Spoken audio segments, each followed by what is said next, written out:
नमस्कार and welcome to my YouTube channel back from the jaws of danger. Friends, आज का जो topic है, मैंने बोला ना, मैं काफ़ी इंफॉर्मेटिव चीज़ें देता रहता हूँ। और क्योंकि मैं एक एरिया जहाँ पर मैं बचपन से काफ़ी टच में रहा हूँ यूपी के अंदर, दैट इज़ तराई। और तराई एरिया के कुछ लोगों को भी जानता हूँ। तराई में मेरे साथ भी, आपको मालूम है कि 80s में भी तुदवा में जब मैं नेपाल जा रहा था, एक किस्सा मैंने पहले डाला है अपने यूट्यूब में। और एक सरदार जी हमारे जानने वाले थे जिनको ट्रैक्टर के ऊपर से टाइगर उठा के ले गया, और ऐसे बहुत से केसेस हुए। आज जो बात मैं बोल रहा हूँ कि वो कुछ चीज़ें हुई हैं तराई के अंदर जिन्होंने जो जंगल का डायनामिक्स है ना, वो बिल्कुल बदल दिया।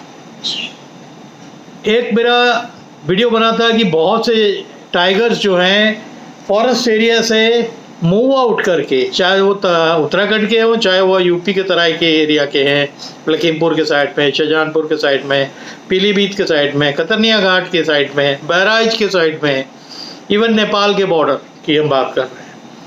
बहुत से टाइगर्स हैं जो ये मेन फॉरेस्ट एरिया छोड़ के फार्मलैंड्स, क्योंकि वहाँ शुगर केन की बहुत ज़्यादा फार्म्स हैं, तो उनको छुपने की भी एक जगह मिल जाती है और वहाँ शिकार भी एम्पल मिल जाता है। क्योंकि वहाँ क्रॉक्स बहुत होते हैं, तो वहाँ ब्लू बुल बहुत हैं। ब्लू बुल बहुत बड़े होते हैं। एक टाइगर ने अगर एक ब्लू बुल को मार दिया तो हफ्तों वो उस पर फीड कर सकता है। एनीवे, तो ये आज का जो मेन टॉपिक है कि उसमें मैंने जो पढ़ा सर्वे के ऊपर, तो उसमें एक टाइम पे 2000-2010 के बीच में एक टाइम आया था कि जो फार्मलैंड्स के अंदर जो शेरनियाँ मूव आउट कर गई थी, इन्हीं सब एरियाज़ में जिनका मैंने अभी जिक्र किया था, ये 15-16 टाइग्रेसेस ये फॉरेस्ट एरिया छोड़ के ये फार्मलैंड के साइड में मूव आउट कर गई थी। क्योंकि या जब वो प्रेग्नेंट होती थी तो सबसे सेफर जगह होता है शुगर केन फील्ड, या फिर अपने आप ही कि भाई बफर जोन में भी उनको नहीं ठीक लग रहा, दे वर नॉट फीलिंग कंफर्टेबल, तो ये लोग बिखर के जो शुगर केन फील्ड्स थी उसकी तरफ ये बिखर के सेटल कर गए, उसको अपना बसेरा बना लिया, जगह बना ली। तो जितने भी केन के क्लस्टर्स थे वहाँ की मैं बात कर रहा हूँ, adjoining the forest areas of Terai area. अब 14-15 शेरनियाँ जिस एरिया में आ जाएंगी, तो वहाँ होता क्या था कि जितने यंग मेल्स फॉरेस्ट एरिया में होते थे, जिनको जो वहाँ के बिग डैडीज जिनको बोलते हैं, जो बड़े डोमिनेटिंग मेल्स हैं, जो भगा देते थे मेन जंगल से, ये जो मेल्स होते थे, या बोलिए कि सब एडल्ट से जो एडल्ट हो गए या एकदम यंग मेल्स होते थे, ये भाग भाग के फार्मलैंड्स की तरफ आ जाते थे। और जब ये फार्मलैंड्स की तरफ आते थे तो इनकी लॉटरी लग जाती थी, क्योंकि वहाँ पर जब जंगल के अंदर रहते थे तब इनको टाइग्रेसेस मिलती नहीं थी, बट जब ये फार्मलैंड के अगल बगल ये लोग रहना चालू कर दिए तो इनको टाइग्रेसेस की कमी नहीं रही। और एक टाइम तो ये हो गया कि जिस टाइम की मैं बात बता रहा हूँ कि जब 15-16 टाइग्रेसेस उस एरिया में आ गई थी, कि टाइग्रेसेस के 24-25 कब्स डिफरेंट केन क्लस्टर्स में देखे गए, जो वहाँ पर पैदा हुए, बड़े हुए, फिर वो भी उसी एरिया को और फैल के डोमिनेट करने लगे। जब बड़े हो गए, भाई एक टाइम आता है 1.5 से 2 साल के बाद एक टाइग्रेस जो होती है नॉर्मली अपने कप्स को अपने से अलग कर देती है, क्योंकि ये सॉलिटरी जानवर है बाय नेचर, है ना। सॉलिटरी भी है, नॉक्टर्नल भी है। नॉक्टर्नल रात को शिकार करना है, पर धीरे धीरे इन बच्चों को ये समझ में आने लगता है कि अब हमें भी अपना एरिया बनाना है, उस एरिया में रहना है।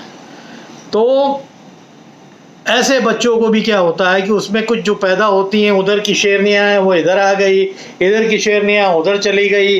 तो ये फार्मलैंड्स के अंदर ऑन एन एवरेज ये देखा गया है कि जो बच्चे पैदा हो रहे हैं हेल्दी भी रह रहे हैं, पल भी रहे हैं, खतरा भी कम है। बट जो सबसे बड़ा माइनस पॉइंट है इनके अंदर कि ये डायरेक्टली ह्यूमन और एनिमल कॉन्फ्लिक्ट में आ जाते हैं, बिकॉज फार्मलैंड में रहते रहते they are nearer to the villages, small towns, जिसको भी आप बोलिए, तो अक्सर जो है इनसे भिड़ंत होती रहती है। भाई एक मान के चलिए कि एक शेरनी ने किसी की गाय मार दी, भैंसा मार दिया, तो उसका गुस्सा किस पे उतरेगा, मिलेगा। तो यही जब वो 80s का मैंने आपको एक दौर बताया था कि उसमें कुछ ही महीनों के अंदर 50 टाइगर्स की डेथ हो गई थी, किसी को शूट कर दिया गया, किसी को पॉइजन कर दिया गया। वो कौन से टाइगर्स थे? वही जो फार्मलैंड्स के आसपास पल रहे थे, बढ़ रहे होते, वहीं पले बड़े और वहीं वो डोमिनेट करते थे। बट शिकार लकीली तराई एरिया में बहुत है। नीलगाय एक बड़ा जानवर होता है, एक मेल नीलगाय अगर बड़ा है तो 350-400 किलो का भी हो सकता है। तो अगर ऐसा एक जानवर एक शेरनी मारती जिसके पास 2-3 कब्ज हैं जो थोड़े बड़े हैं, तो हफ्तों खा सकते हैं वो लोग। तो ये एक ऐसा एक नई चीज़ ये तराई में ही देखी गई है। क्यों देखी गई है? क्योंकि उनको छुपने के लिए शुगर केन की फील्ड्स मिलती है और वहीं वो ब्रीड भी करती है, और वहीं जो यंग मेल्स आते हैं उनको ब्रीडिंग के लिए मेट्स भी मिल जाते हैं, फीमेल्स मिल जाती हैं। और फिर बच्चों की जो तादाद ऑन एन एवरेज देखी गई कि जितने जंगलों में नहीं होते थे उससे ज़्यादा जो है ये जो बाहर निकले हुए शेरनियाँ हैं इनमें हो रहे हैं। आप चाहे इधर तराई में ले लीजिए, उधर आप कॉर्बेट के साइड चले जाइए। जो कहते हैं ना कि कॉर्बेट में अगर आप मान के चलिए 250-260 जो भी है टाइगर्स इन कोर एरिया या बफर जोन में है, उतने ही करीब 200 टाइगर्स उसके आउटस्कर्ट्स में हैं जो अलग अलग थोड़े डिस्ट्रिक्ट्स में हैं। तो कमी नहीं हुई है, टाइगर्स बड़े हैं, बट जब बड़े हैं तो ये ह्यूमन और एनिमल कॉन्फ्लिक्ट भी बड़ा है ना। कि कल ही मैं देख रहा था एक वीडियो किसी का, उसमें ये देखा कि किसी ने बताया कि भाई यहाँ टाइगर दिखा है और एक एलिफेंट दिखा है, and the people who are there going with the car they got down. जंगल एरिया में आपको मना रहता है नीचे उतरना वीडियो लेने के लिए कि वो आपको नीचे हाथी दिख रहा है या वहाँ से किसी ने बताया कि अभी शेर निकला है, पंजे के निशान है। You don't have to get out of your vehicle. आप अंदर से जो ले सकते हैं ले। और फिर कुछ लोगों ने उनको जो है वार्न किया जाने के लिए, then they got back to their vehicle.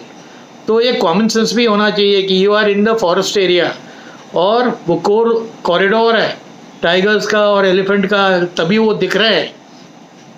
ऐसी जगह है तो you have to be very very careful. तो वो एक बड़ा इम्पॉर्टेंट एक मेरे को लगा कि ये मैं शेयर करूं। ये जो कंपैरिजन है इस समय कि जो ग्रोथ रेट है वो फार्मलैंड्स के टाइगर्स की ज़्यादा क्यों हो रही है और जंगलों के अंदर कम क्यों हो रही है।